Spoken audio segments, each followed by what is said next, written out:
Yo guys, welcome back to the channel. Today we have the patch notes for the new patch update in Dragonball Fighterz. I'm going to keep this very short and sweet for you guys. I'm just going to try and go over the basics of what's going to be changing in the game and sort of talk about a new meta that might be happening. Fun fact, I just recorded this video but forgot to actually plug in my mic and make sure it's recording. So I recorded the whole video and there's no sound, so I'm going to quickly go over it again.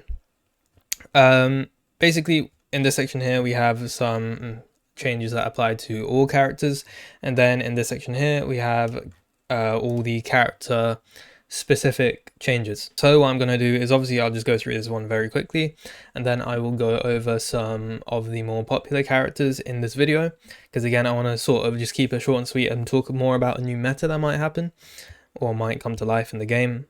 And then please let me know in the comments which specific characters you want to see, because I will do like longer, bigger videos on those guys with gameplay added. Obviously I can't do gameplay of the patch until the patch comes out, which will be tomorrow, 29th of June.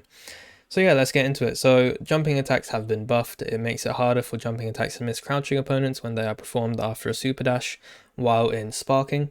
So what that refers to is, I'm sure you guys have done it, but when you super dash an opponent after you spark, it gives you like this staircase effect. It basically makes the jumping attacks harder to miss the opponent, as it says there. So the reason they changed that is to make it easier to use in combos and as a mix-up tool. And then this one here, I actually didn't know what it meant. So no longer launches opponent on grounding hit during sparking blast. That's definitely something I'll have to see gameplay of to understand what it's actually talking about, because I have no idea what this means. If anyone does, make sure you tell me in the comments. But yeah, next one was the guard cancel change. So it can no longer be performed with a diagonal input. This is good in my opinion, because it just stops you from getting guard cancels when you want something else. Basically misinputs, it stops misinputs.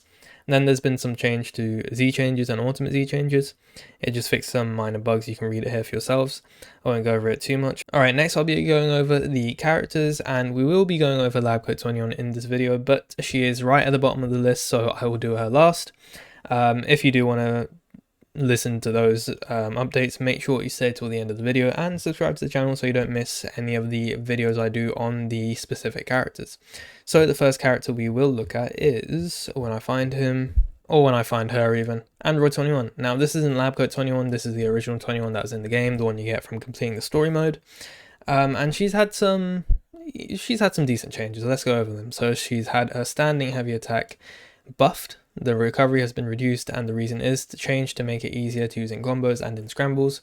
Her crouching heavy attack, which is her 2H, reduced recovery, which is lovely. It's going to make some of her mix-ups easier, which is pretty good, especially, obviously if you're a 21 player. You're definitely going to be feeling this one a lot in your gameplay. Now this is where this sort of new meta comes in. So it's a total detonation ball, the light version, which is her 236L. You can now super dash after the latter half of the motion, I believe, to combo it. If I'm understanding this correctly, you can combo after it. Unless it's just another way to jail, which is actually something that I didn't take into account when I did the first initial reaction of that. But assuming this is to combo, which would look something similar to how base Goku and Super Saiyan Goku can combo their beam after like a vanish extension, I think this might just unlock a whole new set of B&B combos, if you think about it. If this is like something exclusive to characters that have beams and these kinds of moves, obviously Android 21's move is a ball here, but beams, ball type moves, like, we're definitely going to see an increase in those kind of characters being played, right? Because these guys have access to combos that other characters don't. So for example, a character like Blue Vegito, you might see less because he doesn't have a beam type move. He obviously has his 2-3 success, but those are more kind of like heavy key blasts, I'd call them. And those haven't actually been changed in this way, so you can't super dash after them. But yeah, this is the kind of meta I'm talking about. This is definitely going to be seen a lot more. The next thing I say is actually more specific to Blue Gogeta, but I feel like this could bring back fuzzy mix-ups, I think, especially in the case of Blue Vegeta. Blue Vegito. No, Blue Gogeta, it could bring back fuzzy mix-ups. But anyway, let's move on to the next bit. Sweet Tooth, increased recovery after the attack hits. This is her grounded level 3. I assume this is kind of like a nerf to her level 3 mix, and the same thing has happened on her airborne level 3, reduced frame advantage after hit, again sort of affecting her mix-ups, which is a good thing for players that don't play 21, but a very bad thing for players who do play 21, because Android 21's mix after level 3 was absolutely insane. So it's definitely going to be easier to block now, but yeah, a bit of a sad one for 21 players. Also, just a quick note over Bardock right here, and this will also tie in with Kefla. I've been seeing a lot of YouTube thumbnails and titles suggesting that Bardock and Kefla are like going to be somewhat broken now. So I will probably do separate videos on Bardock and Kefla entirely. Along with, I will also do Trunks, Android 18, and Base Vegeta. Again, as well as any other characters you guys want to see. The videos I'm going to do on these guys will include gameplay of the actual patch itself. Obviously, I just have to wait till the patch comes out to do those. So yeah, just make sure you let me know in the comments and subscribe to the channel to stay tuned for those videos. So next up we have Blue Vegito. So standing medium attack has increased recovery, which thank goodness. Thank goodness. It's just going to mean there's less mashing with Vegito. Obviously, increased recovery, you can't mash straight after, you know, a 5M whiff, for example. Now, that's obviously a nerf. The next thing was a standing unique attack buff. So this, the startup has actually been buffed. It's going to have a faster startup. But then the crouching unique attack is also the same, sped up the attack startup, which is not much of a big problem. I suppose this is going to be more sort of combo related. And then we have the Spiral Heal Shot, which is this 2-3 success, increased damage scaling, which is fine. Again, very combo related. As long as it's not enabling, you know, more mashing, I'm happy with that. I would have liked to see maybe his 5M get a bit nerfed as well as his 5L. That would have been lovely, but I suppose if you do that, you kind of take away what Vegito is from Vegito, you know what I mean? But, you know, it is what it is. I'm fairly happy with that. Cooler is another character I also do want to look at. If you did see at the start of the video, the thumbnail for this article is actually Cooler. So, and, you know, he has a fairly big section here. So there has been a decent amount of buffs to this guy. So standing light attack, Cooler now moves forward during the attack. Standing medium attack, sped up the attack startup. Standing heavy attack, increased distant move during the attack. Obviously, look, that's already 3 normal buffs on his normal moves, right? And then his standing unique attack, sped up the attack startup. This is his little sort of finger beam, I believe. Like the death beam key blast, whatever. Death Crasher, this is another example of that super dash beam combo meta, supposed meta I was talking about. So super dash can now be performed during the latter half of the motion. Again, the way I'm visualizing this is sort of like a 2M, 5M beam into super dash, or maybe a 2M, 5M, 5H beam into super dash. If you don't have to 5H, then it's insane, because you essentially could get a rejump without having used your smash property. Then the rejump could go into a smash property B&B. So the way I'm imagining this is absolutely insane. I don't know if it will play out like this. Again, we'll just have to wait till tomorrow to see. And it's definitely something I'm excited about labbing. Then we have Death Shaker here, now hits opponents in a sliding knockdown, just more way for him to get knocked down, obviously, which I think he needed, to be honest. So yeah, you know what, Cooler players, you're eating in this patch. And now we have Blue Gogeta, so we have his jumping light attack, increased active frames, which I don't know how I feel about that. I don't know if we'll see much difference in this. It's a weird one. Again, they've done it to make it combos easier. I feel like the whole reason for this patch has been to make combos easier and make scramble situations more, like, less scrambly, I guess. Which, you know, I'm not totally opposed to, but I feel like if you make combos too easy, then the game becomes, like, kind of very scrubby almost. I'm sort of very happy with how the game is right now. The sort of, you know, easy to pick up but hard to master type of like vibe they have going on, I guess. I feel like if you make every combo too easy, it just starts getting a little bit scrubby. But yeah, the next buff was multiplex after image. Everyone knows who this or what this move is. Obviously it's the sort of after image mix up that he can do. I believe it's his 2-3-6S. So super dash can now be performed during the latter half of the motion on whiff, right? Well, now this is why I was suggesting brings back fuzzy mix-ups, but I realized it's on whiff and not on block. So maybe not. The way I was visualizing this is you perform the move, call an assist, super dash, and then you can either IAD into an overhead or land and do a low. That is what I was imagining. But if it's just on whiff, that might not be the case. However, if this does also include on block, then this mix-up is going to be insane, because obviously fuzzy mix, as I just explained, and then also the initial mix-up of the after image itself, being able to choose low or high. It's almost like fuzzy mix-up squared, right? It's like it can happen 2 different ways now. But then his ultimate Z change, basically it lets you decide which level 1 you do, I believe. So as you can read here, Gogeta will now perform a different level 1 instead of his usual ultimate Z change attack if the assist button for that down character is pressed. Which is pretty interesting, to be fair. So I guess you won't necessarily be playing him anchor. You probably see him more as a mid or a point. Just to, you know, make this mechanic work. But yeah, I don't think that's necessarily a buff or a nerf.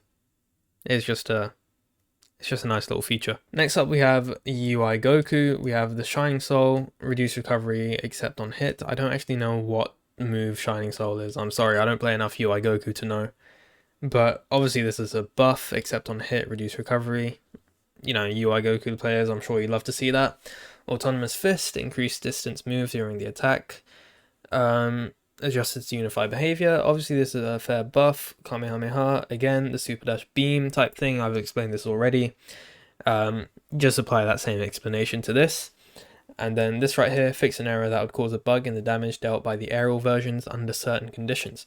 So it looks like buffs all around for UI Goku, which obviously, I guess UI Goku players are eaten.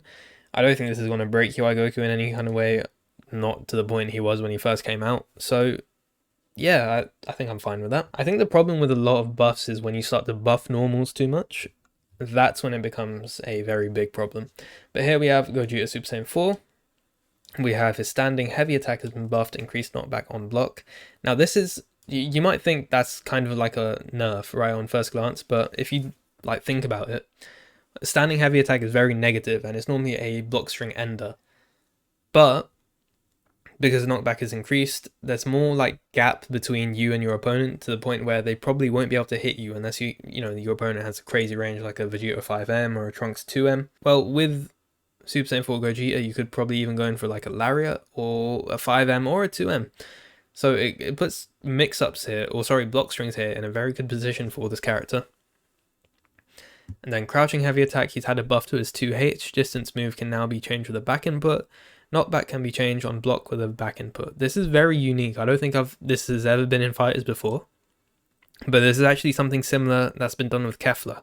And I'm not quite sure how this will work, or like what applicability it will have. I don't know if this will change combos or block strings or what. But yeah, it's interesting, and we'll just have to see till the patch drops to see how this actually plays out. And then Meteor Strike Medium sped up the grounded version startup again. So it looks like buffs all around. You know, you take that if you're a Super Saiyan 4 Gogeta player, definitely. And last but not least, we have the one that everyone's been waiting for, Android 21 Lab Coat. Now, some of this might actually surprise you, so I'm going to go through it sort of take it with a grain of salt, what I say, basically. So we have her Savory Slicer, reduced block stun, which is very good. That's like a Lariat type move. This is an obvious nerf. Then Savory Slicer Heavy, increased damage scaling, which, you know what, I think this is a fair trade-off. You have to spend a bar to get the more damage, but on all other moves, you have reduced block stun, right? So I think that's fair. That's a good way to balance her. Then you also have the same increased damage on the other version of her Lariat, which is the 214H. Obviously, in this case, it's the Heavy. You get the increased damage scaling. This is her Stomp, reduced damage, increased damage scaling. Again, I think that's fine, because you normally see this as a combo ender anyway. You very rarely see it mid-combo. unless, you know, you're up against someone who knows what they're doing. Then we have Photon Swipe, slowed startup. I believe this is her beam, which is weird, because considering everything else in this patch regarding beams and super dashes, you think you'd give it to this character as well, right? If you're going to do it for all these characters, do it for this one as well. But it's not the case. Instead, she's actually had the startup slowed. Obviously, if you didn't know, she did have the fastest beam in the game before this obviously comes into effect. So I think that's fair, but I feel like she should be able to super dash after this as well, just like every other character. Then we have Total Detonation Ball, increased recovery for the grounded version. So this is obviously a nerf, change it to make harder to follow up after the attack lands. I assume this is going to affect her block strings. Actually, no, ignore me. This is her level 1, isn't it? Ah, I'm tripping. I got confused between the original the original 21. But yeah, so level 1 nerf, not much. Now, this is the thing that might surprise a lot of people. Photon Pulse here, which is her debuffing level 1. So the damage has been reduced. Scaling has been increased. It will no longer grab the opponent while they're in hit stun. Delayed invincibility and key gauge increased scaling now applied to the move. So there has been no actual nerf to the debuff aspect. You will still be hit with a 21% debuff, and the debuff will still stack onto different characters, not stack as in, you know, 42 and then whatever comes after. 63%. But as in, once you're debuffed, your character stays debuffed. There's no change to that. But I think that it's a good trade-off, because usually to get the debuff, you know, you have to have her land a combo and then, you know, end it in the debuff super. Or, which was the other thing, just do it on wake up. Now this is going to be less common because less invincibility, and I think it's a longer startup. No, it's this here. We'll no longer grab the opponent when they're in hit stun. So you won't just be able to do it randomly in your block string, and you won't just be able to do it randomly on wake up, which I think is fair. So the debuff stays, but you're going to be getting it off less if you're a 21 player, basically. Then ultimate Z change, increased recovery, pretty standard, just a normal debuff. So this some buffs here and there. I think you'd say probably about 2 buffs, and then the rest debuffs. I think that's a good way to balance her. But yeah, that is going to wrap it up for this video. Make sure, again, you let me know in the comments which specific characters you want me to go over. Obviously, there's a lot of characters here, not enough for one video. But yeah, if you made it all the way to the end, make sure you subscribe to the channel to stay tuned for more of these videos, and hit the like button, and I will see you guys in a bit.